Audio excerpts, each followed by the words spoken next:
Welcome and welcome back. Oh my gosh, guys, what a day. Jagex just gave us this image here, and I think this has all of the relics on it. So let's talk about it. Now, I've gone ahead and divided these up into two categories. A no, and I put air quotes around that because it is not uncommon for them to change relics that we've seen before in some way, but all of the icons in the no column are ones that we have seen, so we're going to have some good reference point as to what these things are going to do. And then the other side of this is, I don't know. Some of them are a little close to some other stuff that we've seen or takes elements from stuff that we've seen. Some of them are completely new. So who knows? Thus, I don't know. But we're going to talk about each side of these, and one of them is definitely more speculative than the other. The other thing I want to say, and what you might be thinking is, wow, Jack, this looks like a ton of relics. You're not wrong.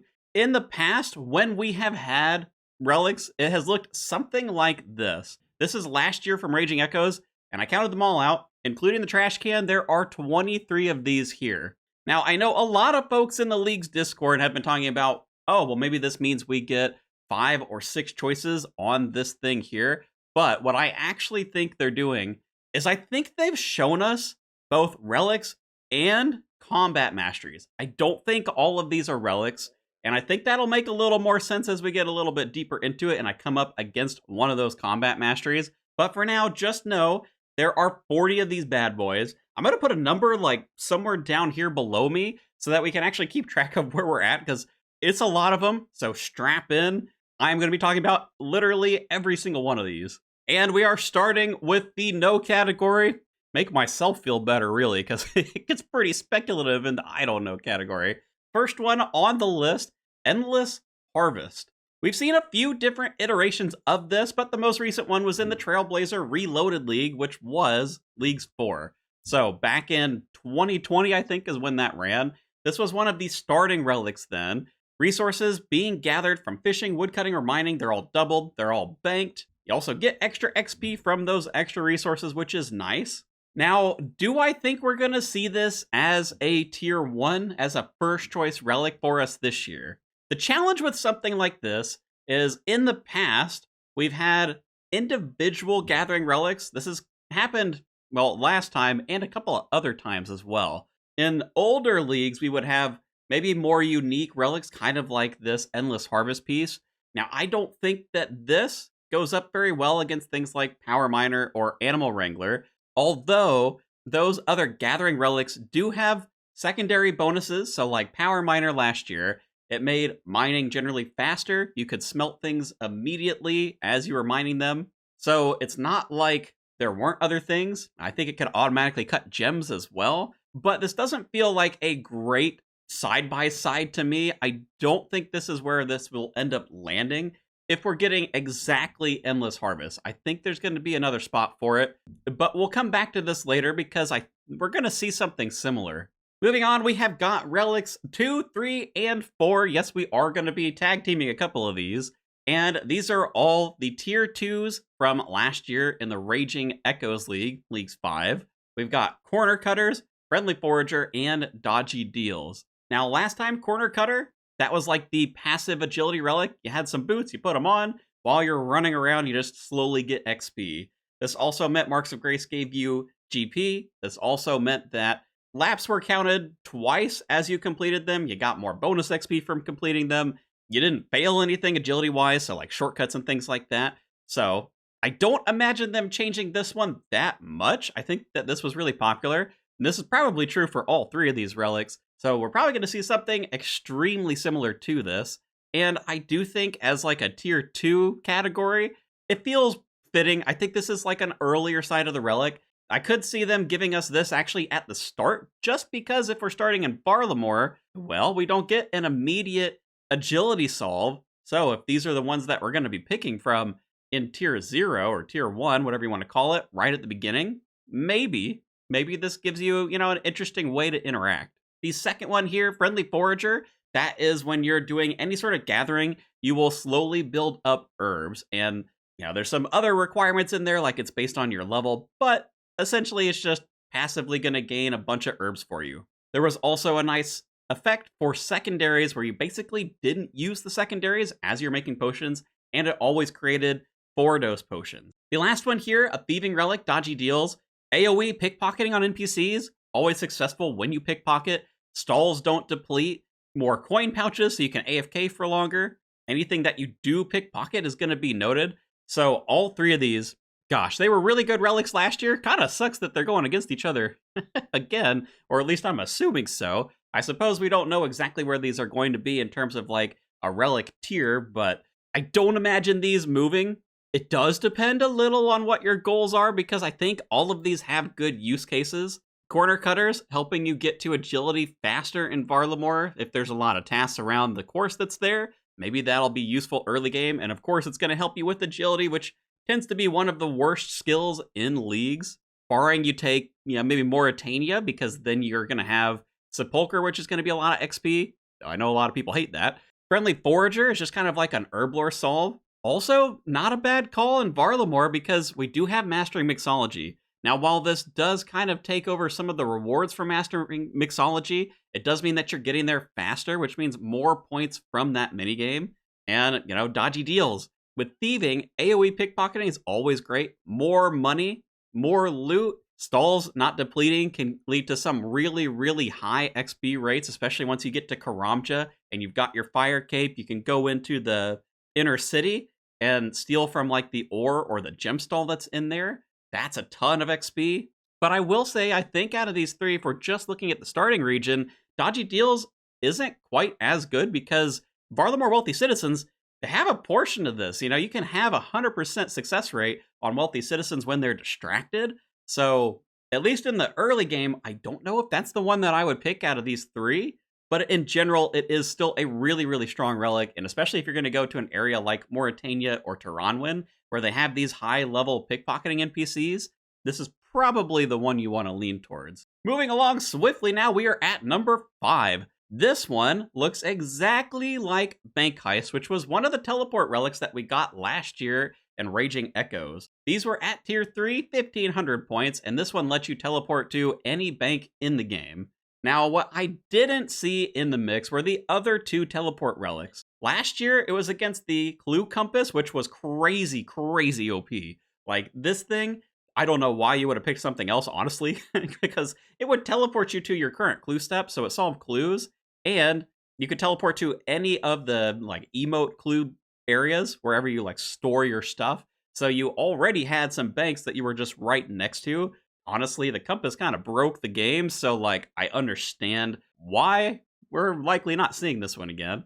Fairy's Flight is one that we've had a number of times, which just let you teleport to spirit trees or fairy rings or garden gnomes. No, leprechauns.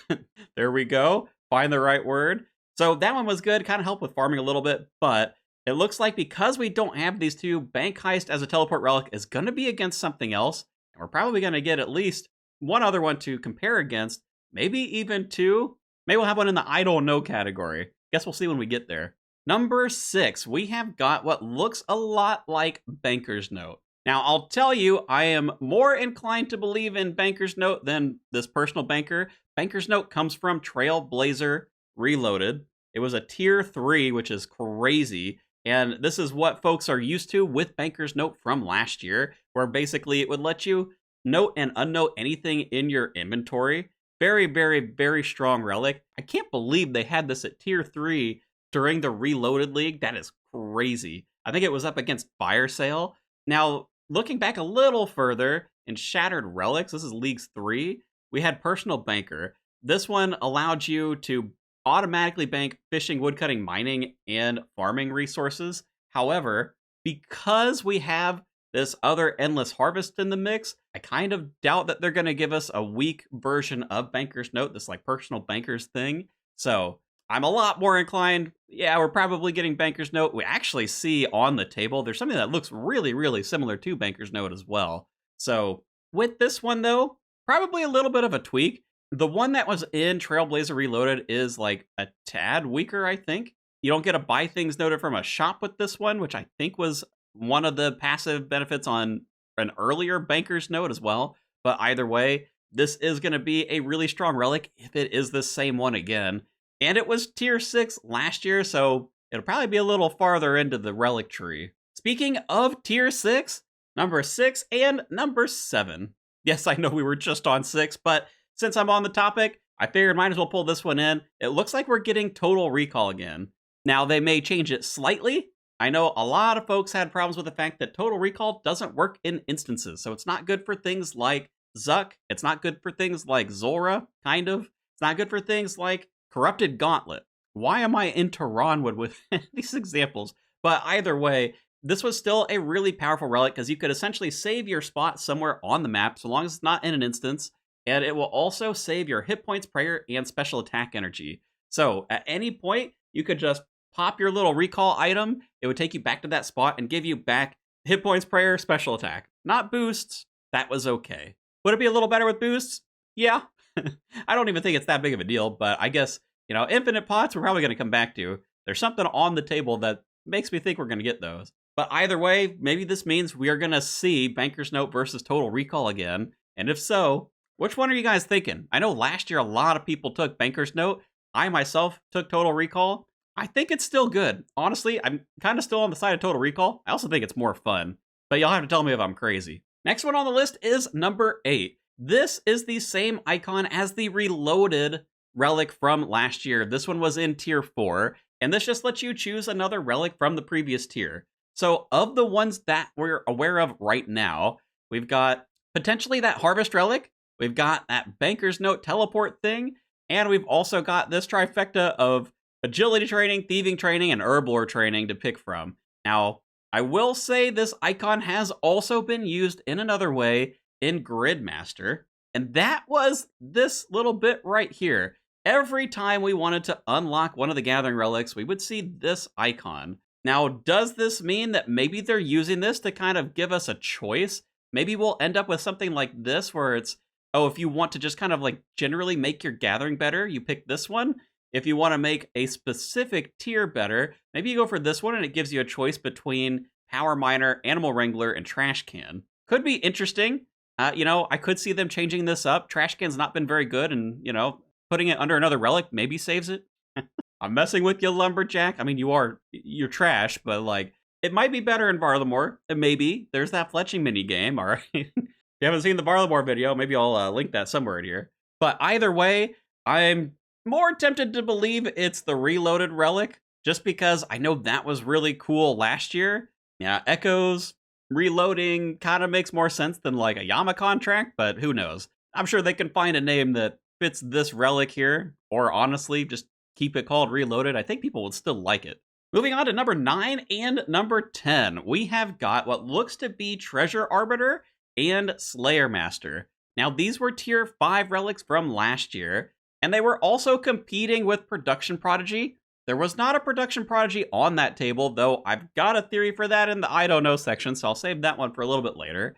Treasure Arbiter was one that just improved clues for you, so basically it made all of the clues way more likely for you to get. It also made all clues the minimum number of steps, so you're having to try a lot less at these clues, right? It made all of your reward caskets be the maximum rolls allowed for rewards. And then it also made it so emote clues, Fallow, and Charlie clues, they no longer had item requirements. Now, Charlie's not going to be here anymore, but maybe we could switch that out with Sherlock and actually save Kandarin with this relic. Well, maybe save is the wrong word. If you have to take a couple of relics to make Kandarin good, I don't know if that is actually a good thing. But also for Slayer Master, that was the one that let you always be on task. All of the Slayer perks were free. All of the pouches and things that you can buy in the reward shop were free. You could skip tasks for free. And you just got more Slayer XP every time you got up to a certain threshold of killing different NPCs. So, both of these very popular relics. I am sure that, they'll be basically the same as last year. We may see a little bit of tweaks with something like Slayer Master, but honestly, I think it was pretty good last time around. So, I bet they'll be the same. And I hope you really liked Raging Echoes, because we've got another set of relics that come from here. Number 11, 12, and 13. Almost halfway there. We have got Pocket Kingdom, the Grimoire, and Overgrown. Now, these may not all be against each other. I do want to stress that. We don't know what order these relics are going to be in, since they haven't given us that. But these were tier 7. They were competing against each other last year. Pocket Kingdom was probably the sad one of the bunch. This one allowed you to access the Kingdom of Miscellanea from anywhere, so you didn't have to take Fremnik. Your workers cost 50% less coins, which actually, as I'm saying this, is crazy. Why didn't they make that free? That's such a easy thing to like power this relic up, even just a little bit. Oh my god. Your citizens are always at max approval. They produce twice as many resources, and those resources happen every hour instead of every day. Now, the problem with this relic, besides the fact that you still have to pay for it, which is crazy, the resources that Miscellanea produces, they're all kind of like low, mid-tier resources. So it's not actually that powerful, and even though it's every hour and twice the resources, it still just didn't feel that great. And this is a tier 7 relic, so like it was pretty far up in the chain. I took this on one of my accounts, and I don't know. I mean, maybe if they made this every like 15 minutes you get resources, maybe that would help. But honestly, I think they need to open up the resource pool, because if you go for like herbs, for example, I mean, if you just get like mostly low-level herbs, it's still gonna feel bad, even if you get like a ton of them. So I don't know. I'm hoping that they tweak this one in particular. For the Grimoire, this is the relic that let you get all of the spellbooks and all of the different prayers unlocked. So you wouldn't have to pick up like Karen and go to Chambers of Xeric for Rigorous Ranger. You also wouldn't have to go to Kandarin if you wanted Piety. So this was a good relic. I kind of almost hope that this is actually in the Combat Masteries and not a relic. I'm assuming it's a relic just because it was last year, but there's no guarantee on that. And I kind of dislike that we have to use this as a relic choice, because I don't know. I mean, most of the time, like, this is like combat related, right? I mean, the prayers are combat. Most of the time, the spellbooks are also combat. You can maybe make an argument for like lunar spells, and I guess there are some utilities in the Arceus spellbook. But are you really doing are you really getting this because of the utility spells? I don't think so. I think you're mostly getting this because you wanted Ancients and you didn't go to the desert, or maybe you want Vengeance so you could do some sort of like recoil build, or you'll want the Arceus spellbook for Thralls, which, believe it or not, are used in combat. You know what I mean? So like, we'll see what they've done with it this year. I do think the effect is going to be the same. Whether or not it's a relic, I guess we'll have to see. The last one, Overgrown. This was the farming relic from last year. So we've got, it gives you access to the Seed Vault anywhere, so you don't have to be on Karen for it. That's kind of nice, not that big of a deal. It's a little clunky to use, but the real benefit of this was crops will never die. Seeds aren't always used. When things are fully grown, it'll automatically replant them. And it's also passively just adding Ultra Compost. So that was just like really cool to kind of like set it and forget it. You run around, you like plant a bunch of herbs, turn your brain off, you're done. Farming ticks are typically faster in leagues, like 5 times faster. So it would take you, what, like 5 minutes, 10 minutes for herb patches to grow. So you're out there, you're doing like a Slayer task or something. And then whenever you go back to check the bank, you just open it up and you're like, oh, cool, 600 Ranars. You know what I mean? So that was pretty cool. Also, the passive farming XP was really nice as well, especially if you're not in Karen. It's not the most fun skill to train because it's time gated. So unless we have something else solving farming, it is a nice pickup. It's also kind of why I dislike it against Grimoire, since Grimoire is like combat focused, but I digress. Numbers 14 and 15.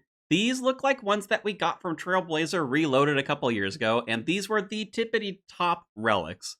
We have Guardian, which some of you are probably familiar with because we had a similar one last year, but the icon itself looks more similar to Trailblazer, and I think that's important, but give me a moment. So Guardian just let you summon kind of like a big version of a Thrall. It's really accurate, hits pretty hard. Last year's had better stats than the one that's in Trailblazer, so I think we're probably going to get the stats of the Thrall from last year, but the reason why the Trailblazer one is interesting is because it also let you summon Arceus Thralls alongside your Guardian NPC, and so you could end up having what was 2 followers fighting stuff for you. So it's just a little bit stronger, and I'm kind of thinking that maybe that's what they're going for here. The other relic that is similar is Executioner. A lot of you probably remember this if you participated in leagues, because this thing was crazy fun. It let you execute bosses that were at 20% health or less. So basically you just got anything low and you skipped whatever the last phase was. Gosh, I can't tell you how that's going to interact with something like Muspuk. Oh, I hope they make that work. Honestly, you know what? This might solve problems that you have with things like Muspah or Whisperer, just because it helps you avoid some of those phases. And, yeah, maybe that means you get to skip some mechanics. Or it's completely broken, and that would be horrible. let's let's push that one out. Fremnik needs a little bit of a pick-me-up. If this helps with Muspa, I think that's probably a good thing. Now, these were also against the Undying Retribution Relic, which is similar to Guardian Angel that we had last year. That let you essentially stay alive after hitting 0 HP. Now, I do think we have another one of those relics in the mix, but it looked a little different, so I'm going to talk about it later. Next up, we have a couple of wild cards. These ones are coming from Gridmaster. We have the Corrupted Shark, otherwise known as the Stinky Shark, my favorite relic. And we also have the Banana Brew, which related to the Bottomless Brew in Gridmaster.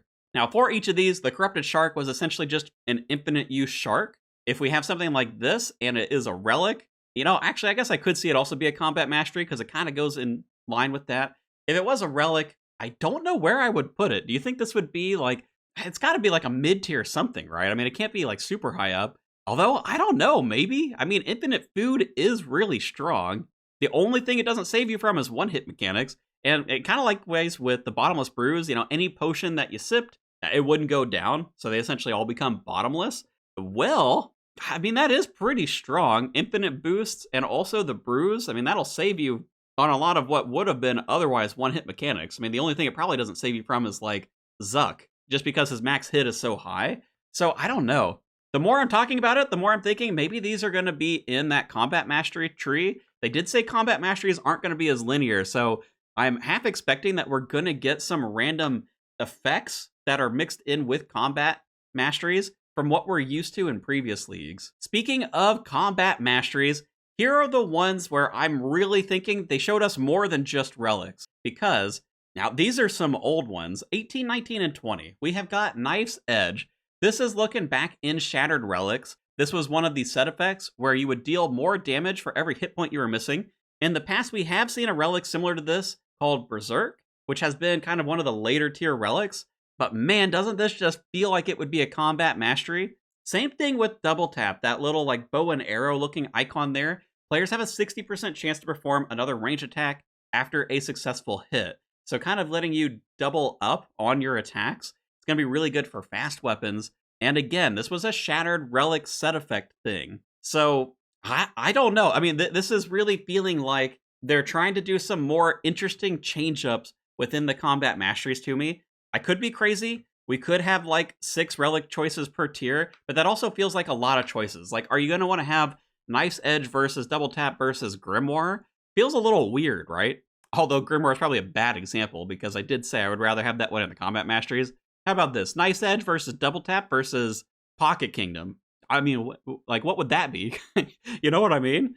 Now, the last one here, Exploding Attacks. Man, this is getting real old. This is back in Leagues 2, which is the original Trailblazer League. And this is one that gave you increased accuracy, increased damage, but it also made all of your attacks essentially AoE. Now, at the time, this didn't work with multi-hitting attacks or special attacks, but I bet they would change that for this one. Or at the very least, have it work where it's like the first hit of a scythe does the AoE. That's my guess. But man, that would be really cool. If every attack in the game that you do is AoE, I mean, just think about the potential for that. AoE blowpipe? Oh my god, you're blowing everything away. That'd be crazy. Oh, okay. This is more of a reminder for myself to take a deep breath and drink a little bit of water. Let me get that. But really, feel free to use that as a reminder for yourself, because we are now halfway through, and this is where the speculation really starts to spike, because these are ones that don't have anything in the game that I could find, at least in terms of like past relics and things like that, to relate to. So it might be a little bit of reaching. We'll see how it goes. Starting with the terrible one, I should have put a different one at 21, dude. This one, I have no idea. I mean, it looks kind of like maybe the Holiday Scythe, maybe a Dragon Dagger, something about Slash, something about special attacks, some fun weapons, holidays.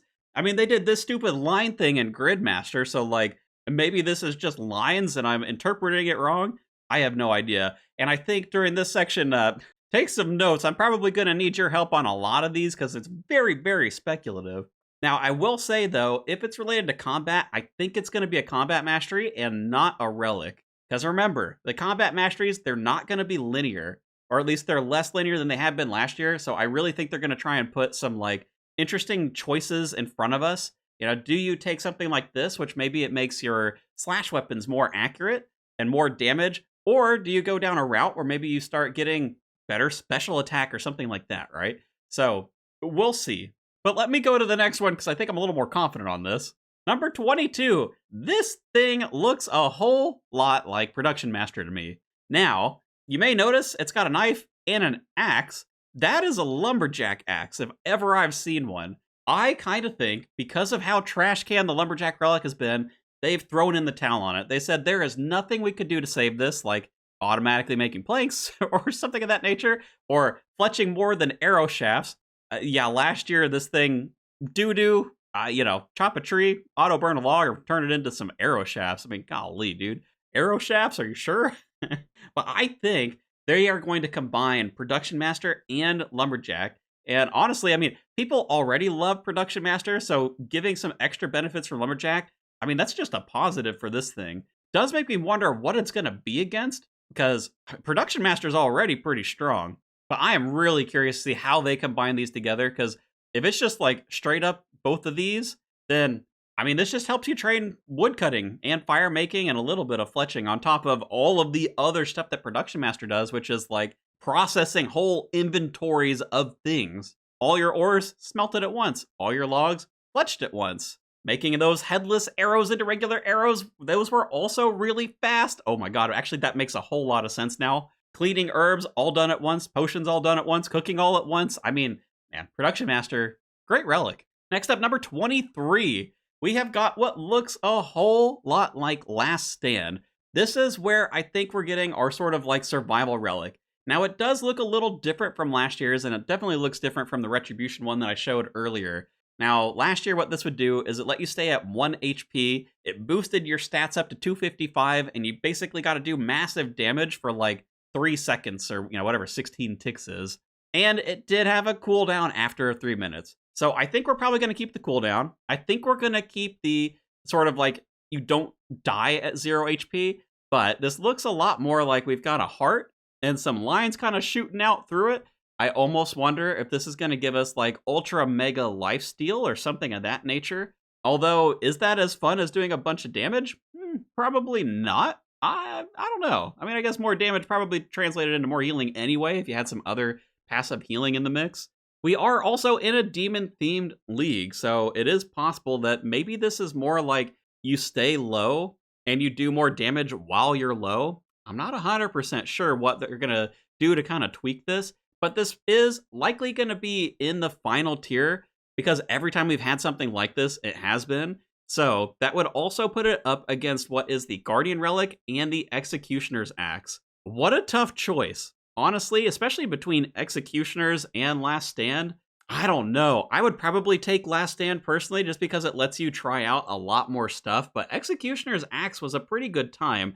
So unless you plan on like doing a ton of Inferno maybe, or I don't know, Soul if you're learning Soul, like Last Stand, it is useful for DPS, but it's not exactly necessary. So I don't know. That'll be an interesting one. Yeah, Guardian though, Guardian's just not that interesting as a relic, but it is a lot of damage. And if you get an extra Arceus Thrall running around, even more damage? I don't know. It's just not as cool as the other two. Next we have number 24. I'll be real, when I was looking at this one, I didn't see how similar it looked like to Golden God, but I figured I might as well still stick it in this category because, circle with some lines, it's probably Golden God. Honestly, it's probably Golden God. That was the tier 4 relic last year. This is the thing that lets you just automatically high alch stuff, basically infinite money, gave you more gold per high alch, a chance to not use up whatever item you just alched. It also let you convert GP into prayer, which was super good. It also let you buy stuff from shops noted, which was super nice.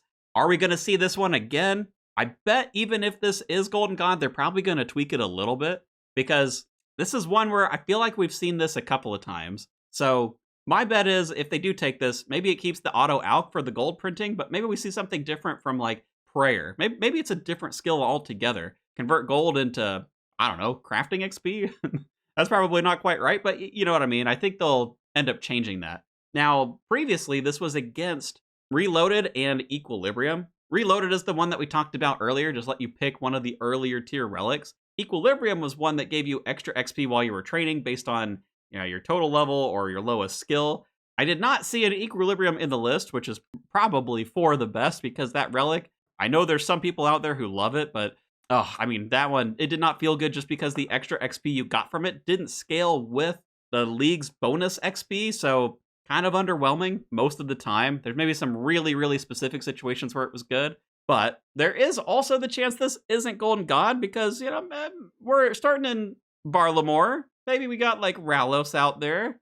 It's the sun, right? I mean, that looks a heck of a lot like a sun, doesn't it? Maybe it's a teleport relic. We got a circle here in the clue compass. I don't know. I mean, maybe. Yeah, it's probably it's probably Golden God. Let's be real. God, that was like probably the most popular relic last year of the bunch. So it wouldn't surprise me if they brought it back. All right, next up on the list, we have got number 25. And again, this is where I think that they're going for these combat masteries in here because this looks a whole lot like the melee combat mastery from last year that gave us echo hits. Now, this is a Yama league, so are they going to be echo hits?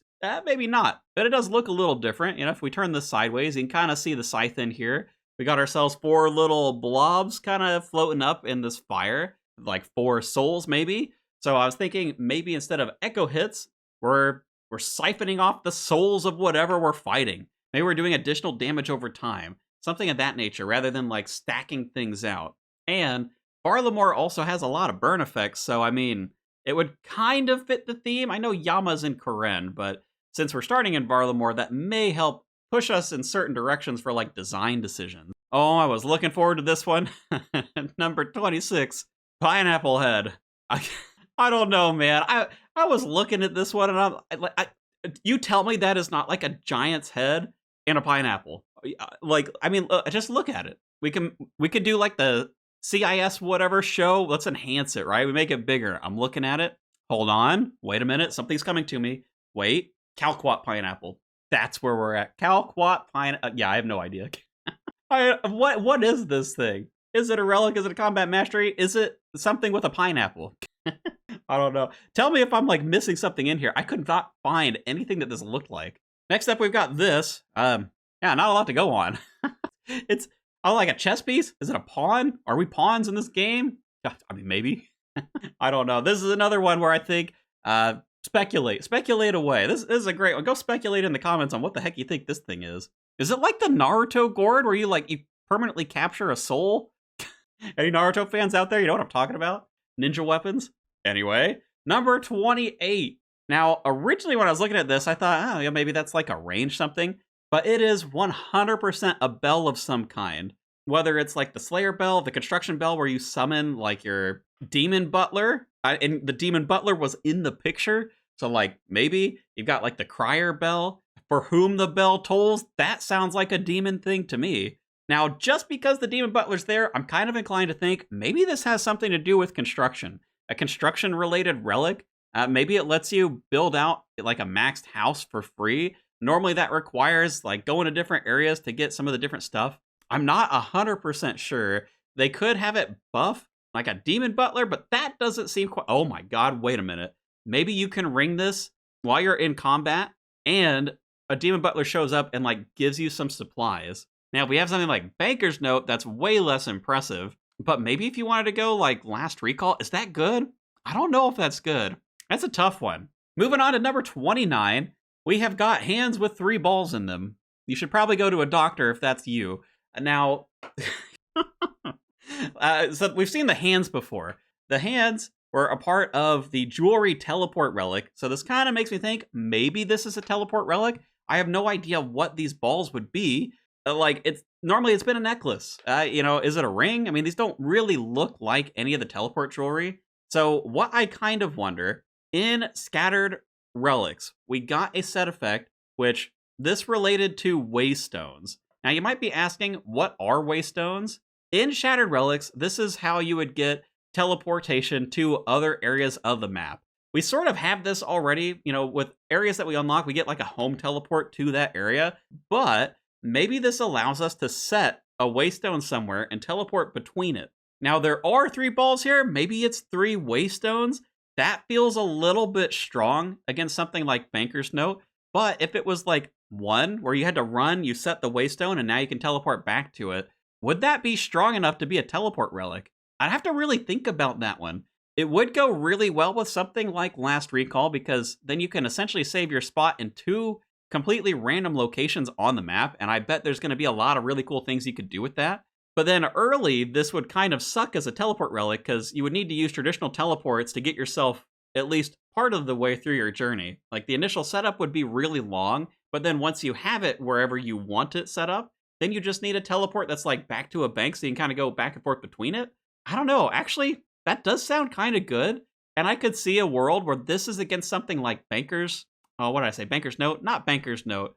The Banker's Briefcase that lets you teleport to banks directly, because the Banker's Briefcase would be better probably in like the early game, but this one would probably be better a little bit later. I don't know. Interesting. I like the idea of Waystones though. Next, we have got number 30. This one looks a heck of a lot like the prayer symbol. Now, what this makes me think is maybe this is a combat mastery that gives us either infinite prayer or some sort of like passive prayer restore. We've seen this sort of effect in the past. Now, the question that arises for me around this would be, how does this feel compared to something like Bottomless Brew? I think it's still fine. Yes, it makes things like infinite prayer potions feel a bit worse, but I don't know if that's necessarily a problem because something like Bottomless Brew, it has other benefits, right? An endless brew, endless potions that boost you, that is still relatively strong. Now, the other thought was, maybe they split Grimoire into spell books and prayer books. So this is like unlocking prayers. But when they've done something like this in the past, it's typically been a different symbol. Something like for the Ruinous powers, we got like the ancient symbol in there. And I also don't know if that makes Grimoire feel bad. I kind of think it does. So I don't love that as an idea, but I definitely think this is a combat mastery, and I'm really leaning towards this is some sort of passive prayer restore effect. Now, I'm going to feel a little bit like a crazy person here for a second. I swear I have seen this icon used to represent Yama.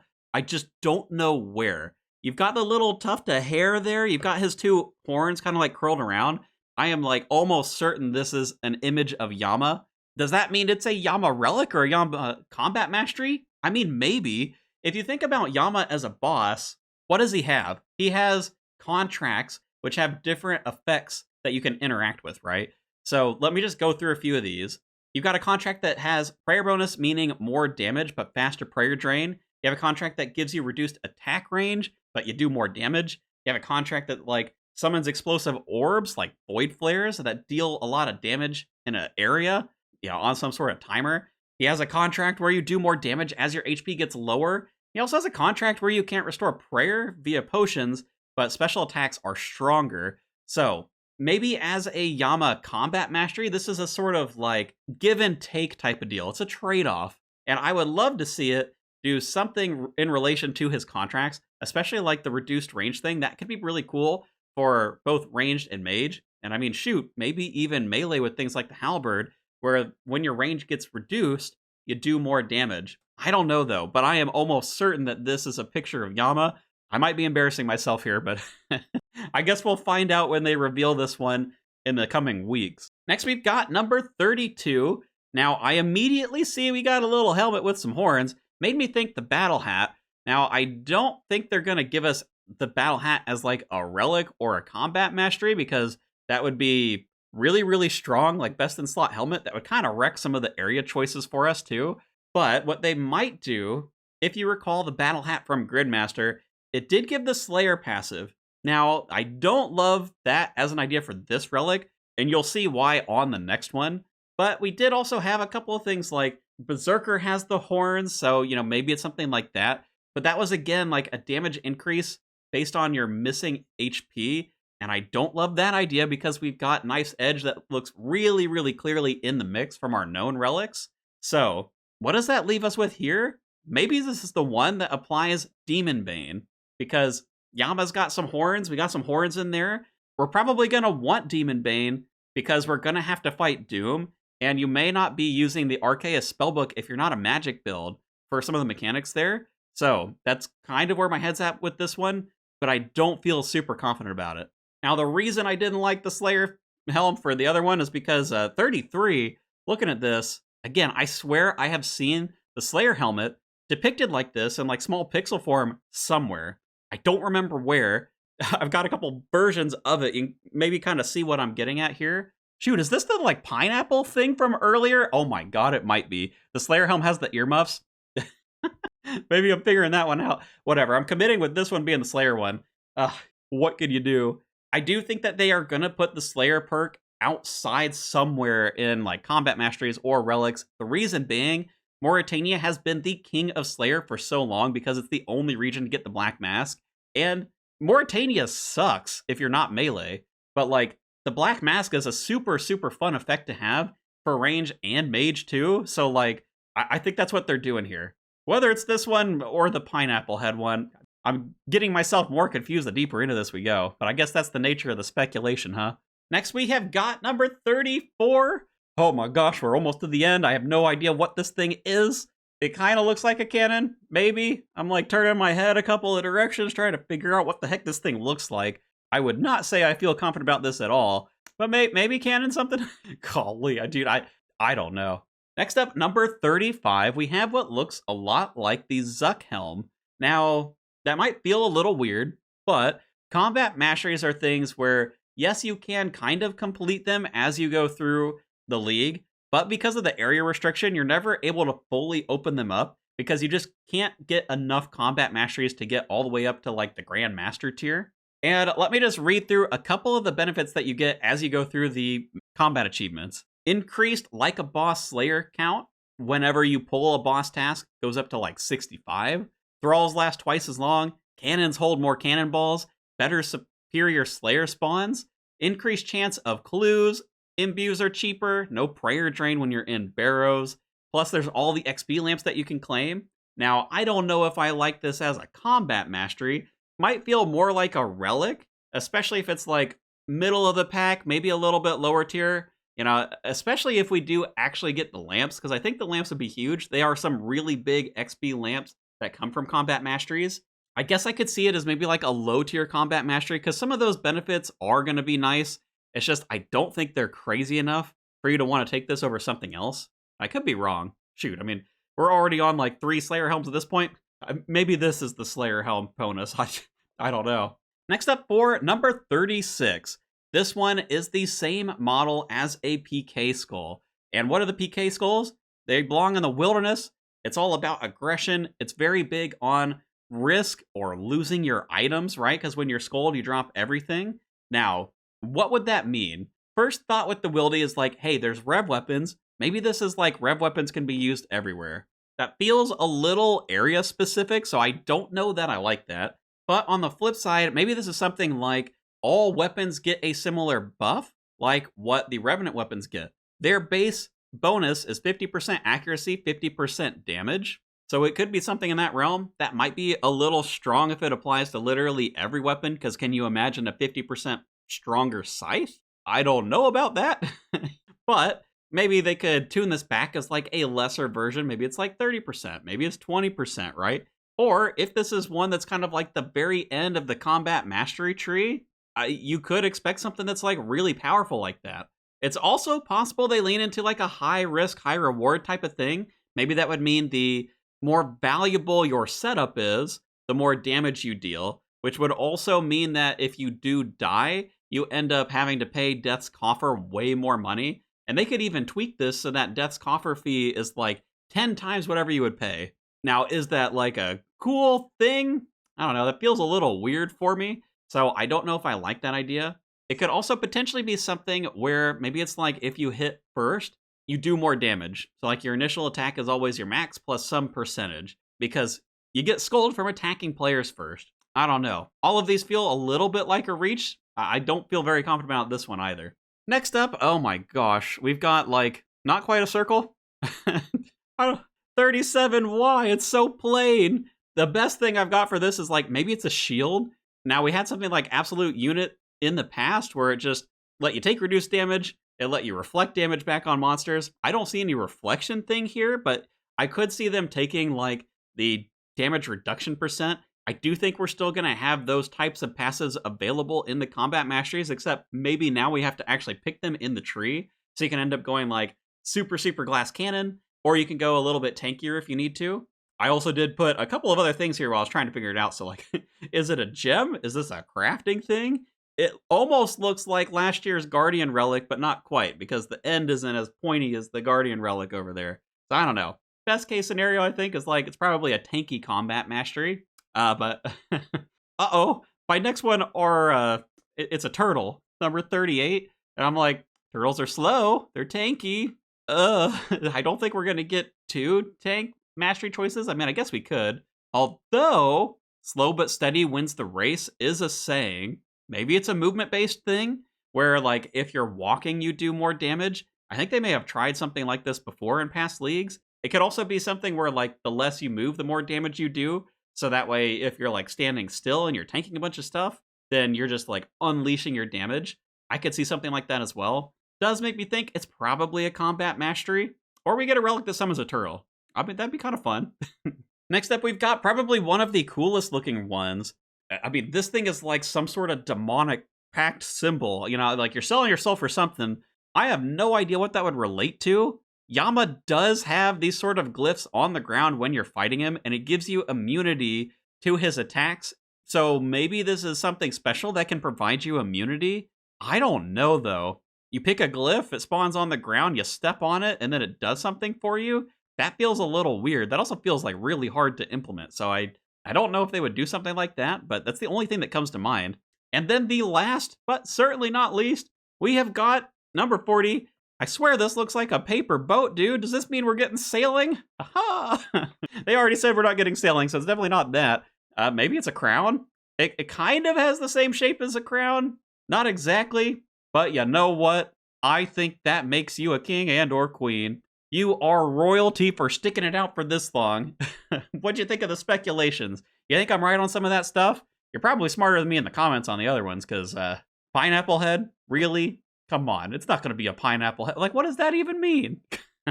Either way, I'm going to be covering all of the different reveals that we get through the season, and I'm going to be doing a progress series once the league starts up. So if you want to see that, make sure to subscribe.